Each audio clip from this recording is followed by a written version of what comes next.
जय हिंद दोस्तों, और मैं फिर से स्वागत करता हूं मैं आप लोगों का आपके अपने चैनल लोन हेल्प इंडिया पे। और आज के इस वीडियो में बात करेंगे, आप लोगों को मालूम है रिकवरी एजेंट और बाकी नोटिस कॉल इन सभी को लेके काफी न्यू अपडेट्स आती रहती हैं।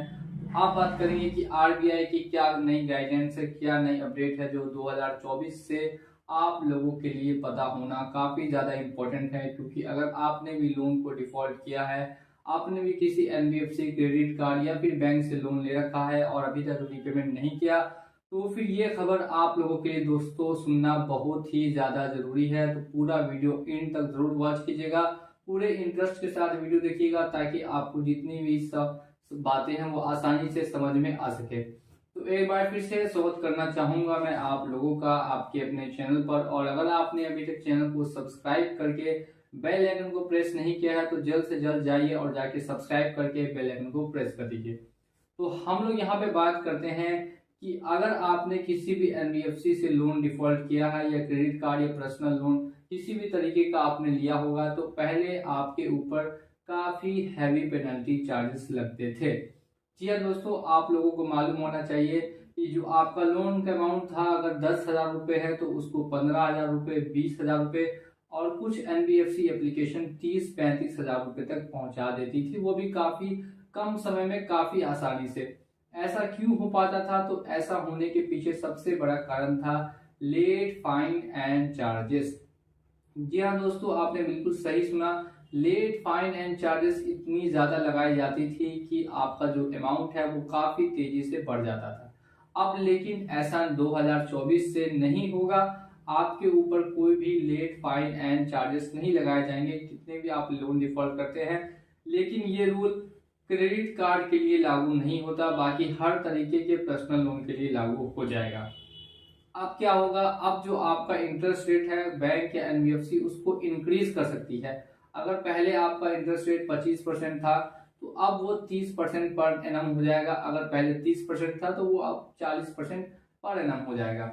यानी कि आपका जो इंटरेस्ट रेट है सिर्फ और सिर्फ बैंक या एनबीएफसी उसी को बढ़ा पाएगी, ना कि आपके ऊपर लेट फाइन और चार्जेस हैवी पेनल्टी चार्जेस लगा पाएगी। तो इससे आपको क्या होगा कि जितना भी आपका लोन का अमाउंट है, अगर उसमें थोड़ा आप लेट पेमेंट भी करते हैं तो थोड़ा बहुत ही अमाउंट आपको और देना पड़ेगा। पिछली बार की तरह या पहली बार की तरह आपको दोबारा से डबल या ट्रिपल अमाउंट देने की अब जरूरत नहीं है।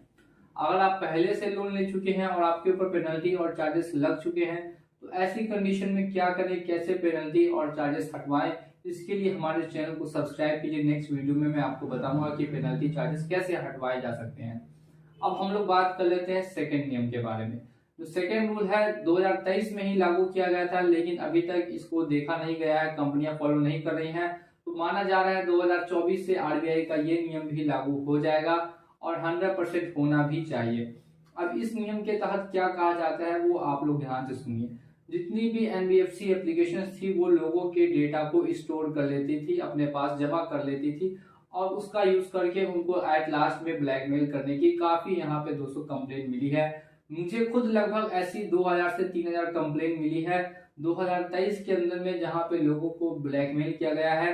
कॉन्टेक्ट लिस्ट के दम पे अगर रिपेमेंट नहीं कर पाते हैं तो फिर कॉन्टेक्ट लिस्ट को कॉल करके उनकी इमेज को खराब करने की कोशिश की जाती है, उनको डीफेम किया जाता है। जितने भी डिफॉल्टर्स है सभी के लिए मैं ये बता रहा हूँ। कुछ एप्लीकेशंस ऐसा करती भी हैं और कुछ एप्लीकेशंस ऐसा नहीं भी करती है। 2023 में ये नियम बना था, लेकिन अब 2024 से ये नियम भी दोस्तों लागू हो जाएगा और सभी एनबीएफसी को फॉलो करना होगा। तो इससे क्या आपके ऊपर प्रभाव पड़ेगा कि कोई भी कंपनी अब आपके कॉन्टेक्ट लिस्ट पर डायरेक्टली कॉल या मैसेज नहीं कर सकती है। अगर आपकी परमिशन मिलेगी उसके बाद ही वो किसी और नंबर पे कॉल कर सकते हैं, अदरवाइज नहीं कर सकते हैं। अब यहाँ पे आप लोगों के लिए दो मैंने खबर बता दी। अभी तक अगर आपने वीडियो को लाइक नहीं किया तो वीडियो को आप लोगों को लाइक जरूर से जरूर करना चाहिए। और अगर चैनल को सब्सक्राइब नहीं किया तो चैनल को सब्सक्राइब कर दीजिए ऐसी इन्फॉर्मेशन वाली वीडियोस के लिए।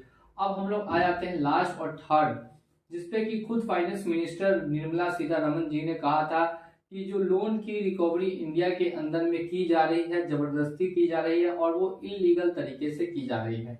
ये जो रिकवरी एजेंट्स का कॉन्सेप्ट है इसमें काफी गाइडलाइंस बनी थी 2023 में, लेकिन एक को भी फॉलो करती हुई नहीं दिखाई दे रही है। एनबीएफसी एप्लीकेशन हो या बैंक हो या फिर क्रेडिट कार्ड का पर्सनल लोन हो, कोई भी इसको अब पूरी तरीके से फॉलो नहीं कर रहा है। खासकर कि बजाज फाइनेंस और भी कुछ ऐसी बड़ी कंपनियां हैं जो बिल्कुल ही फॉलो नहीं करती हैं और रिकवरी एजेंट एक नहीं 10-10 किसी को भी रिकवरी एजेंट बना के घर पे भेज देती है लोन के रिकवरी के लिए, और लोन ना देने की कंडीशन पे उनके घर से सामान तक उठा के ले जाया जाता है। अब ऐसी दोस्तों क्या गाइडेंस है, इसके तहत मैंने पहले ही बता रखा है कि अगर कोई भी रिकवरी एजेंट आता है तो वो तभी आ सकता है जब आपकी उनसे बात हो चुकी हो, आपने सहमति दी हो कि घर पे आके वो आपसे रिकवरी कर सकता है।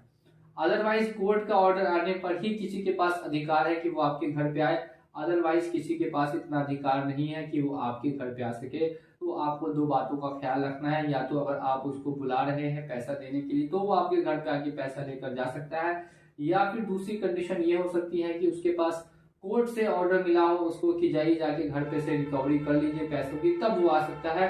अदरवाइज किसी के पास भी इतना पावर नहीं दिया गया है कि घर पे जाके रिकवरी करे। इस बात का भी आपको ख्याल होना चाहिए। सुप्रीम कोर्ट हो या फाइनेंस मिनिस्टर हो या फिर आरबीआई हो, काफी गाइडलाइंस 2020 से इसके लिए लगाई गई हैं, लेकिन अभी तक किसी को भी फॉलो करती हुई नहीं दिखाई दी है, कोई भी बैंक हो या कोई भी एनबीएफसी हो। अब ऐसा क्यों होता है दोस्तों? तो ऐसा होता है मैक्सिमम प्रॉफिट कमाने के लिए। देखिए, आप लोगों के पैसे से ये लोग ज्यादा से ज्यादा प्रॉफिट कमाते हैं और आप लोगों से ही इनका बिजनेस चलता है। ये कोई सर्विस प्रोवाइडर नहीं है। पहले लोन क्या थी कि एक तरीके से सर्विस प्रोवाइडर की थी कि कोई भी सर्विस प्रोवाइड करा, लेकिन अब ये लोन जो है वो बिजनेस बन चुका है। सभी लोग बिजनेस कर रहे हैं, प्रॉफिट ज्यादा से ज्यादा कमा रहे हैं, अपने इन्वेस्टर्स को ज्यादा से ज्यादा रिटर्न्स दे पा रहे हैं। तो बस यहीं तक दोस्तों इनकी कहानी सिमट चुकी है। अब अगर आप सोचते हैं कि लोन से आपका फायदा होगा तो ये बिल्कुल ही गलत है। लोन से आपका नहीं, सिर्फ और सिर्फ बिजनेसमैन कंपनीज का फायदा होने वाला है और आपका होगा सबसे बड़ा लॉस। तो इस लॉस से बचने के लिए क्या किया जाए, कैसे आप इस दलदल से बाहर आ सकते हैं, इन सभी इंपॉर्टेंट जानकारियों के लिए आपको हमारे साथ बना रहना काफी ज्यादा इंपॉर्टेंट है। तो चैनल को सब्सक्राइब करके बेल आइकन को प्रेस कर दीजिए। चलिए चलता हूं मैं आज के इस वीडियो में और मिलूंगा आप लोगों से अगली वीडियो में बहुत जल्द। जय हिंद, जय भारत।